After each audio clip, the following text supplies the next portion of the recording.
এই যে ছোটবেলা থেকেই একটা আকাঙ্ক্ষা বা ইচ্ছা ছিল আপনার, এই যে ক্রিকেটের প্রতি আগ্রহটা ছোটবেলা থেকেই ছিল, যেটা সাধারণত মেয়েদের ক্ষেত্রে খুবই কম ছিল, এবং এই যাত্রাটার পথে আপনার আসলে যখন জাতীয় দলে ডাক পেলেন, প্রথমবারের মতো প্রতিযোগিতামূলক ক্রিকেটে পা রাখলেন, সেই সময়টার অনুভূতিটা আসলে আপনার কেমন ছিল? সেই যাত্রাটা যদি, জার্নিটা সম্পর্কে যদি আপনার কাছে শুনতে চাই।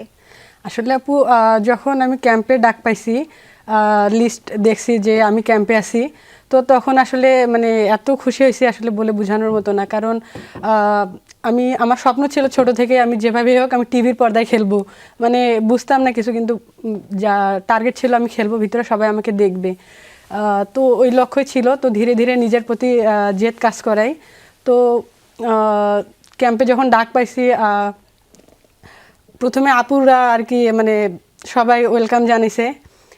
দেন ধীরে ধীরে যখন ভালো পারফরমেন্স করি, তো তাদের কাছে প্রিয় হয়ে যায়, এবং বিশেষ করে আমার নিজের কাছে অনুভূতিটা আসলে বলে বোঝানোর মতো না। দারুণ। প্রথমবারের মতো যখন প্রতিযোগিতামূলক ক্রিকেটটা খেললেন, যখন ভালো করেছেন, আসলে সেই সময়ের অনুভূতিটা কেমন ছিল? আর আরেকটা যদি স্পেসিফিক কোয়েশ্চেন করতে চাই, যে নর্মালি কিন্তু যারা ক্রিকেট খেলে থাকে তারা কিন্তু আসলে ব্যাটিংয়ে একটু বেশি ঝুঁকে থাকে, আপনার কেন মনে হয়েছে যে আপনি পেসার হবেন? আসলে আমি যখন গ্রাম এলাকায় খেলছিলাম টেপ টেনিস দিয়ে, তো ভাইদের সাথে টেনিস বল দিয়ে আর কি অনেক জোরে জোরে বল করতাম। তো আমার বড় ভাই বলছিল যে তুই পেস বোলিং কর, পেস বোলিং তোর অনেক ভালো হবে। তো সেখান থেকে আর কি ধীরে ধীরে শেখা।